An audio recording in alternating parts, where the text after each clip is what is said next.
Logo no início do filme, a gente vê nossa queridíssima e dramática Isabela, que se vê obrigada a mudar de cidade para que a mãe dela possa viver a própria vida. Basicamente, a mãe dela namora com um cara que joga beisebol e tá sempre viajando, e daí a mãe dela sempre se vê presa dentro de casa junto com ela se sente mal por isso, então ela decide que ela vai morar com o pai dela em Forks, que é uma cidade bem pequena e chuvosa. Eu achei bem sensato da parte dela isso, sabe? Tipo, não, vou deixar minha mãe ser feliz e viver a vida dela, tipo, não vai fazer tanta diferença assim pra mim viver com meu pai, então tá tudo certo. Agora uma breve descrição dos personagens pra quem nunca viu ou ouviu falar de Crepúsculo, ou seja, você provavelmente vive em uma caverna, sem acesso à internet ou à civilização, porque mesmo que você odeie Crepúsculo, todo mundo já ouviu falar sobre Crepúsculo. Isabela é uma garota branca, magra, dos cabelos castanhos, olhos castanhos, comum, não tem nenhum traço muito extraordinário na aparência dela, ela não tem aparentemente nenhum traço de personalidade além de ser desastrada, não tem nenhum senso de estilo, nenhuma noção, nenhuma coordenação motora, mas por algum motivo ela conquista todos os machos à sua volta. Isso sem contar nos diálogos extremamente desconfortáveis que ela provê durante o filme. Não só ela, várias pessoas. Eu acho que é por isso que Crepúsculo virou essa coisa toda, né? Pelos diálogos esquisitíssimos que o filme tem. A gente também tem o Charlie, que é o pai da Bella. Se eu não me engano, ele é xerife da polícia. Ele também é bastante socialmente estranho. Ele tem lá os amigos dele, mas ele é um cara assim meio caladão, de uns diálogos meio esquisitos, interações meio esquisitas de modo geral. Mas ele é muito gente boa e tem ótimas intenções. Logo que a Bella chega em casa, ela já ganha logo de cara um carrão assim incrível. Mentira, é um carro bem velho. Provavelmente é o carro mais velho entre todas as pessoas da turma dela da escola. Mas ainda assim é um carro e ele anda, então tá ótimo. E ela aparentemente adorou o carro, tanto que ela já aproveitou pra dar um golpe no Jacob com a porta do carro logo no início, porque tudo que ela encosta ela consegue fazer uma grande catástrofe. Já explicando, Jacob é um amigo de infância dela, né? A família dele é amiga da família dela, no caso do Charlie. O Billy e o Charlie parecem ser grandes amigos. Billy é o pai do Jacob. E o Jacob, é claro que ele vai ser uma das pontas do nosso triângulo amoroso ali, né? Pra quem nunca viu Crepúsculo, mas eu acho que eu nem precisava explicar isso. E eu gostaria de dizer aqui que eu tendia a simpatizar muito com Jacob nesse primeiro filme, porque ele parece ser um cara muito gente boa e muito legal. Só que daí, a partir do segundo filme, mudam completamente a personalidade dele, ele vira um babaca completo, e daí eu olho e falo, será que há salvação para os homens desse filme? Acho que não, só o Charlie. Mas continuando, eu só preciso fazer essa observação aqui mais uma vez. Esse filme, ele tem uma mania de trazer uns diálogos tão esquisitos, tão bizarros, que você fica tipo,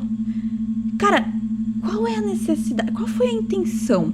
Sabe, é um negócio tão bizarro. Eu só precisava comentar isso, porque parece que essa é uma grande parte do filme. Diálogos extremamente bizarros. Voltando pro filme, a Bella, ela vai pra escola, ela faz um grande sucesso, todo mundo está vendo ela e perguntando, oh meu Deus, quem é aquela garota? E não sei o que. Só que isso não faz o menor sentido, porque mesmo ela sendo uma garota nova no meio do semestre, ela é uma pessoa tão comum que em um pátio lotado, ela devia ter passado despercebida. Tudo bem, é uma cidade pequena e talvez todo mundo seja muito fofoqueiro e todo mundo lembre o rosto de todo mundo que estuda naquela escola, mas ainda assim não faz sentido na minha cabeça, porque eu não notaria uma pessoa aleatória no meio de uma multidão que é diferente dos outros. Enfim, talvez isso seja só pra fazer a trama do filme ficar um pouquinho mais interessante, porque a maioria das pessoas que se interessam por ela e uou, olha a garota nova, são todos garotos que por algum motivo automaticamente se apaixonam pela garota completamente comum, sem nenhum traço de personalidade. E é claro que logo no primeiro dia de aula, nossa diva da educação física faz um strike na cabeça de um colega e ao invés dele ficar fulo com ela, como eu teria ficado, ele fica caidinho por ela e lá vamos nós pra mais uma rodada de diálogos extremamente esquisitos. Você é Isabela, não é? Só Bela. Ah, tá. Só Bela. Eu sou Mike. Milton. Muito prazer. Ela tem uma boa cortada, hein? Tá, uma observação importante aqui é que logo que a Bella chega na escola, ela já vira assunto. Então o pessoal do clube de jornalismo pensa em fazer uma matéria sobre a aluna nova e colocar ela na primeira página. E daí é claro que a nossa diva low profile se recusa, né, a aparecer na primeira página do jornal da escola, que não é grande coisa, mas tudo bem. E aí a garota Angela fica muito chateada e fica tipo assim, ai meu Deus, eu não acredito que eu vou ter que fazer outra matéria sobre alcoolismo. Cara, o semestre já começou tem um tempinho. Eles estão no clube de jornalismo há uns meses e eles não tiveram a criatividade de falar sobre mais que um assunto durante todos esses meses. Sério, tipo, 5 segundos de pensar e você consegue. A Bella deu, sei lá, 2 ideias em 15 segundos pra menina. É muita falta de criatividade pra um clube de jornalismo. Essa escola tá decadente. Sério, tipo assim, literalmente eu consigo pensar em conteúdo pra vídeo de 1 mês em menos de 1 hora. E esse pessoal não consegue pensar em uma matériazinha diferente, além de alcoolismo, pra um clube de jornalismo da escola? Tá de sacanagem? Acho que eu me alterei um pouco aqui nessa questão da criatividade. Mas enfim, essa conversa com a Angela, ela acontece no refeitório da escola, né? Em seguida, a gente vê os divos, os Cullen, entrando no refeitório. E a gente tem aquela explicação bizarra, né? Sobre quem eles são, né? Que eles são todos irmãos, né? Tipo, eles são adotados pelo Carlisle e que eles namoram entre si. A Alice e o Jasper namoram, a Rosalie e o Emmett namoram, e a gente tem o solteirão bonitão, supostamente, que é o Edward. E assim, isso é logo em seguida da mina ter falado que nunca teve nenhuma ideia interessante pra falar no jornal da escola. Cara, como é que não pensaram em fazer uma matéria sobre a família rica do médico que os irmãos namoram entre si? Nem precisava botar o nome deles ou especificar muito, faz sobre o assunto, só pra não dar problema assim. Mas cara, é um assunto que teria ficado muito falado em uma cidade pequena. Por que nunca pensaram nisso? É claro que os Cullen, eles são a família misteriosa ali que não interage com ninguém além deles mesmos, mas tudo muda quando a Isabella é obrigada a fazer dupla com o Edward na aula de química. E mano, é literalmente a primeira interação entre eles e a cara dele de nojo é impagável. Sério, eu não sei como que ela continuou interagindo com ele, porque logo nessa primeira cara de nojo que a pessoa tivesse feito pra mim, eu ia odiar ela com todas as minhas forças. Eu não ia querer interagir com essa pessoa. Mas a mina insiste. Ela fica intrigada porque ele sentiu o cheiro do CC dela, ou algo assim, porque a cara dele, meu Deus. O Edward, nas primeiras interações, ele é um cara muito esquisito, porque primeiro ele trata a Bella super mal, ele até pede pra mudar de turma, pra não ficar na mesma turma que ela, ele parece que odeia ela com todas as forças. Infelizmente vai ter que ficar na biologia. Tá, eu vou aguentar essa.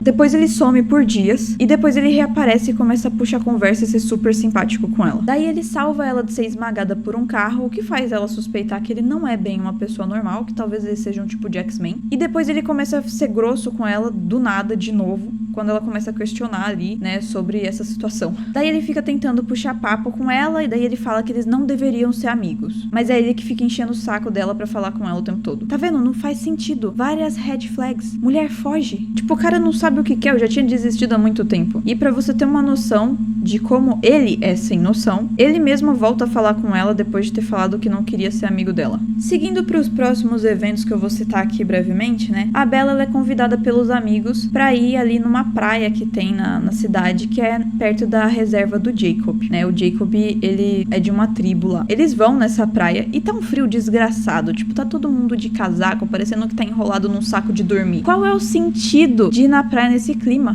Fora que a Bella, ela chama o Edward pra ir com ela na praia, né? Porque ele voltou a falar com ela magicamente. E a desculpa que ele dá pra não ir nessa praia é: ai, não, eu não vou lá não, a praia é muito lotada. Daí ela chega lá, não tem uma alma viva. Enquanto a Bella tá lá na praia com os amigos dela, o Jacob aparece com seus colegas figurantes. E a Bella e o Jacob resolvem sair pra caminhar e conversar. A Bella, como quem não quer nada, pergunta: ai, o que você sabe sobre os Cullen e não sei o quê? E daí ele conta pra ela uma historinha lá de que os Cullen são os frios, vulgo, vampiros, e que a tribo dele descende dos lobos, vulgo, lobisomens, e que eles têm um tipo de rixa entre si lá, eles se odeiam e pá, e daí eles têm um tratado que os Cullen não pode quebrar esse tratado, porque senão... Enfim, ele explica a história toda. Quem já assistiu Crepúsculo sabe, não precisa explicar. Só que ele fala que é só uma historinha de dormir e tal, que não faz muito sentido. E realmente, se você for seguir a lógica, não faz muito sentido, porque ele conta uma história, sei lá, do tataravô dele. E os Cullen estão bem novinhos agora. Não faz muito sentido se você seguir a lógica. E assim, é claro que a Bella não deixa isso barato e ela vai atrás da informação. Mas o que me deixa indignada é que ela pesquisa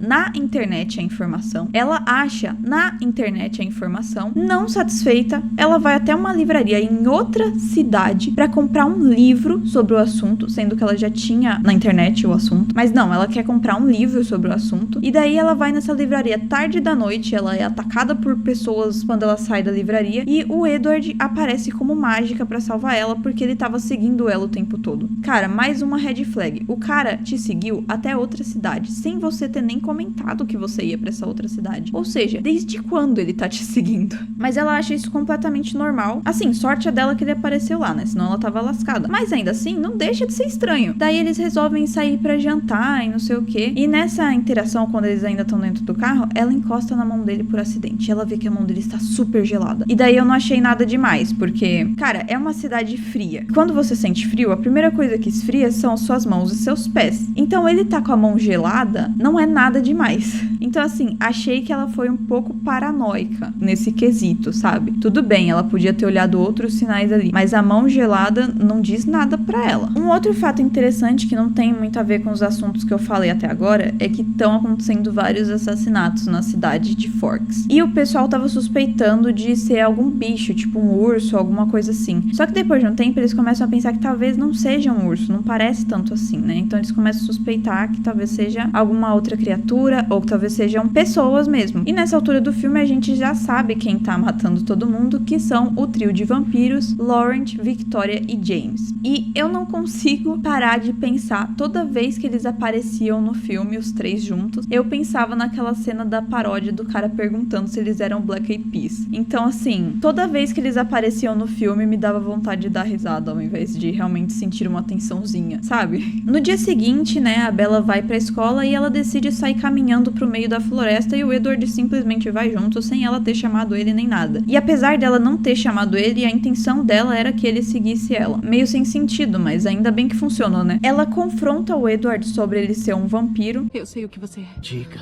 alto e claro. Vampiro.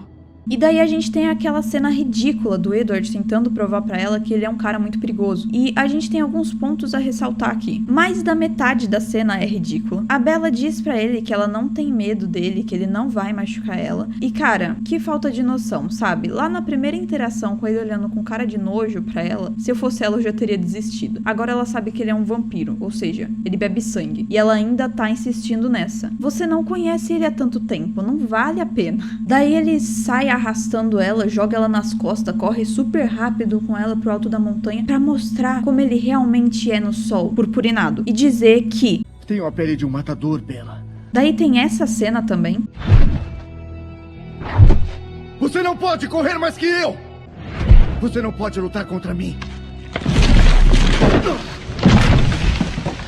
Tá bom, cara, eu entendi o contexto, mas vamos combinar que essa cena ficou muito ridícula, porque, tipo, ele pega uma lasquinha de árvore, ai, você não pode lutar contra mim. Na moral, vamos repensar isso aí. Daí o ponto alto dessa cena. O cara mete um, eu já matei antes, e a criatura abominável da Bella fala, ah, eu não ligo. Tá bom, vamos trabalhar com isso daí. Ok, supondo que ela não tenha empatia por quem ela não conhece. Tá tudo bem, um pouco demais, mas tá, aceito. Só que logo em seguida, ele solta a frase, eu já quis te matar. E ela continua lá. E ela fala que ela não liga. Cara, corre pro lado contrário o mais rápido possível. Não tem opções boas nesse triângulo amoroso desse filme. Repito, não tem opções boas nesse triângulo amoroso desse filme. Cara, porque você ainda tá no meio da floresta com um cara que acabou de falar que já quis te matar. Como todo esse vídeo tá ficando extremamente longo, a partir daqui eu vou tentar dar uma resumida. Já aviso que eu provavelmente vou falhar miseravelmente. Depois disso, o Edward conta ali um pouco da história de vida dele e a Bella vai almoçar ou jantar, não sei, na casa da família dele. Eles fazem comida de gente pra ela e tal.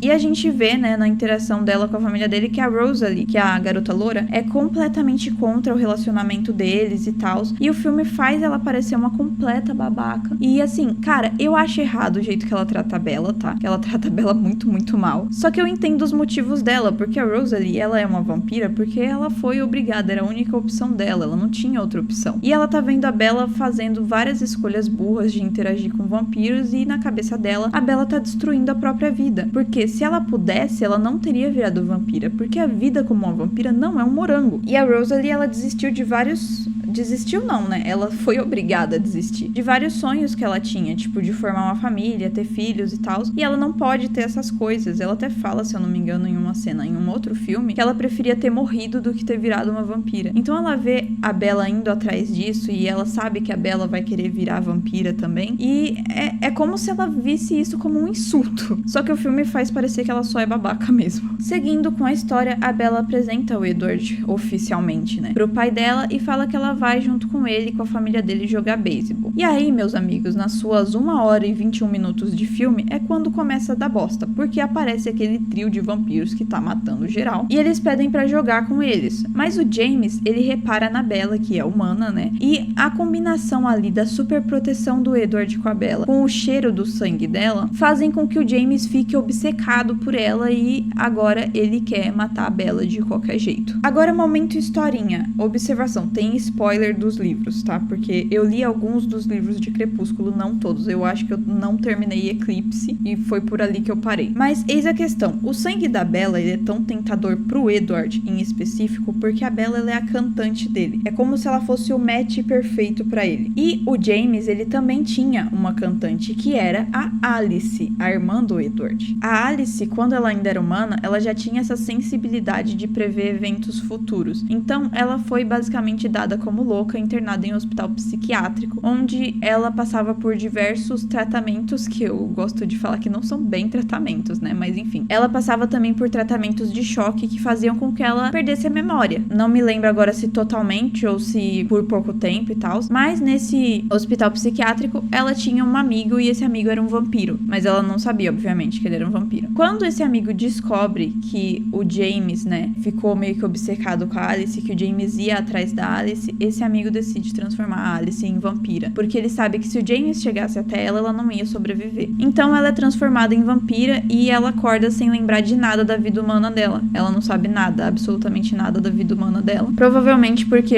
os tratamentos de choque e tudo mais alteraram, de certa forma, a memória dela. E ela acorda também com o dom de prever o futuro e tal, e é assim que ela acaba encontrando os Cullen. Eu achei interessante citar essa história porque o filme não explica muita coisa sobre muitos personagens, tipo, foca bastante na Bella e no Edward, mas acaba deixando muito de lado as histórias de vida dos outros personagens. Inclusive, eu acho que cabia um spin-off, cara. Se fizessem um spin-off da vida dos outros personagens de Crepúsculo antes de encontrar os Cullen, eu acho que daria muito bom, sério. Eles estão perdendo rios de dinheiro. Continuando aqui, os Cullen, eles precisam arranjar um jeito de tirar a Bella da cidade pra ela não ser atacada pelo James e criar um plano ali, né, pra derrotar o James. E o jeito que eles encontram de fazer isso é fazer ela ser super babaca com o pai dela e falar que ela vai morar com a mãe dela e que morar com ele é uma bosta, basicamente. Só que ao invés dela ir morar com a mãe dela, ela vai pra um hotel com a Alice e com o Jasper, enquanto os outros Cullen tentam despistar o James, né? Mas mesmo assim, ele acaba percebendo ali o plano deles e ele vai atrás da Bella do mesmo jeito. Nisso, o James liga pra Bella e manipula ela a ir até o local que ele queria que ela fosse, porque ele fala que ele sequestrou a mãe dela. E, cara, é uma decisão muito burra, porque, tipo assim, ele fala que se ela não for, ele vai matar a mãe dela. Só que, assim, pensa comigo. Se ele realmente tivesse sequestrado a mãe dela e ela fosse, ele ia matar ela e ia matar a mãe dela. Não ia ser só ela. Então é uma decisão, assim, muito estúpida. Porque como é que você confia na palavra de um cara desses? Na moral. Ia morrer as duas. Mas ela vai lá, é claro, porque ela não tá pensando direito, né? E quando ela chega lá, ela descobre que era só uma armadilha e que a mãe dela, na real, não tá lá. Era tudo um vídeo gravado com a voz da mãe dela. O James, ele começa a filmar toda a situação, porque ele diz que ele quer fazer um filminho, ele quer fazer um show pra mostrar pro Edward, depois o Edward ir atrás dele, ele conseguir matar o Edward também, porque o Edward ia numa sede de vingança, né? Então ele provavelmente tomaria decisões burras. Mas assim, o que é o enquadramento dessa filmagem? Eu tenho certeza que em algumas cenas ele tava filmando só a bochecha da Bella. Cara, faltou um pouco de noção de espaço, né? Olha quantos anos você tem. Você provavelmente tem, sei lá, mais de 200 anos e você não consegue nem enquadrar uma câmera? Outra coisa muito interessante é que a Bella, ela tem a brilhante ideia de jogar um spray de pimenta na cara de um vampiro. O macho é um vampiro, é claro que não ia funcionar. Depois disso, o James se irrita com ela, obviamente, começa a jogá-la de um lado pro outro, quebrar uns ossos, não sei o que, e no final ele morde ela, e é nesse momento que o Edward aparece pra salvar a donzela, e é claro que não sobrou muito dela pra ele salvar, né, mas ele aparece mesmo assim. Ele tem uma luta ali com o James, e algum tempo depois a família dele chega. Agora, o que me revolta nessa cena é que depois que o Edward e a família dele chegam e derrotam o James, eles têm uma decisão pra fazer. Se eles vão deixar a Bella se transformar em vampira ou não, porque ela já foi mordida pelo James. E cara, seria uma transformação muito rápida, então eu não acho que ela acharia ruim, porque ela já tava querendo ser vampira mesmo. E ainda ia ter um plot pro segundo filme, porque a Victoria ainda ia estar fula com eles, porque eles mataram o James, e ainda ia atrás da Bella e do Edward. Então, eu não vejo sentido nenhum nessa decisão ridícula de não deixarem ela se transformar, porque isso teria poupado muitos problemas pra eles. Agora, bora lá pros problemas que teriam sido poupados. Os Cullen não teriam quebrado o pacto que eles fizeram com os Quileutes de não morder nenhum humano. A Bella teria sido transformada por outro vampiro, e daí eles não teriam nada a ver com isso, eles só acolheram ela na família deles. O Edward e a Bella conseguiriam ser um casal relativamente normal, né? Pelo menos funcional. Não teria tido todo aquele problemão de depressão com os Volturi, do Edward querer se matar e não sei o que no segundo filme, e nem daquela depressão chatíssima da Bella do segundo filme, que fica aquela câmera girando ao redor dela por décadas. Dá até uma labirintite depois de um tempo. Não teriam estragado o Jacob, porque ele não teria virado um chato de galocha, ele teria deixado a Bella em paz, porque não faria nenhum sentido ele ir atrás dela se ela já tinha se transformado em vampira. A Bella não teria tido aquele bebê de CGI aterrorizante que ela teve. E deve ter outros problemas dos quais eles seriam poupados que eu honestamente não me lembro aqui, mas eu acho que já é motivo suficiente pra eles não terem feito aquela decisão burra que eles fizeram. No final das contas, a Bella volta pra Forks toda arrebentada, e a partir daí o pai da Bella odeia o Edward pra sempre, com razão, porque o cara só faz uma merda atrás da outra, né? A filha dele sempre volta pra casa arrebentada no final dos filmes. Mas mesmo assim, a Bella ela vai pro baile da escola com o Edward. E cara, que escolha de look horrorosa é essa? É esquisito, até pra época do filme, fora que tipo assim, não parece ser um look fácil de compor. A mina tá com uma perna quebrada, toda engessada lá, e ela conseguiu colocar uma calça legging. Eu te pergunto, como? Ela colocou uma legging por baixo do vestido. Duas perguntas, pra quê e como? Mas enfim, eles vão pro baile, o Jacob aparece pra falar com a Bella ali, né, no baile da escola, e ele fala pra Bella que o pai dele, o Billy, pediu pra que ela terminasse com o namorado dela, porque ele é perigoso, um bagulho assim. É claro que ela não leva isso muito a sério, e nem o Jacob aparentemente, mas quando o Edward chega, ele dá uma olhada muito feia no Edward. Depois disso, a Bella e o Edward vão curtir o baile da escola, tirar fotos, dançar e tudo mais. Inclusive eles dançam e não parece nada confortável, porque a mina tá com a perna quebrada. Mesmo que ela tenha subido nos pés dele e ele que tenha conduzido a dança, ainda não parece confortável, a perna dela tá quebrada. Deixa essa menina quieta, pelo amor de Deus. E daí aparece a Victoria observando eles ali dançando e indo embora depois, o que dá o gancho pro segundo filme, porque é num clima meio eu vou voltar. Agora, antes de eu fazer as minhas considerações finais sobre o filme, vocês vão querer vídeos falando sobre os outros filmes de Crepúsculo ou não? Porque assim, eu só vou fazer se o pessoal quiser. Se não quiser, eu não vou fazer não, tá? É isso. Agora, minhas considerações. Crepúsculo é um ótimo entretenimento pra você passar o tempo assistindo e dar umas boas risadas dos diálogos sem nexo. Assim, eu daria uma nota 8, porque às vezes os personagens, eles ultrapassam os níveis aceitáveis de burrice e me irritam um pouco. Mas é um filme que eu vivo reassistindo e não dá pra dizer que ele é de todo ruim, porque ele é aquele filme que você consegue simplesmente aposentar o seu cérebro enquanto você assiste. Então, se você tá em um momento em que você só quer ficar de boa e tal, e você só quer um filme besta pra assistir, pra você não ter que pensar demais, esse é seu filme. Se você gosta de vídeos falando sobre filmes e séries, e você é uma das pessoas que quer que eu analise os próximos filmes do Crepúsculo, se inscreve aí no canal pra não perder os próximos vídeos. E é isso. Tchau!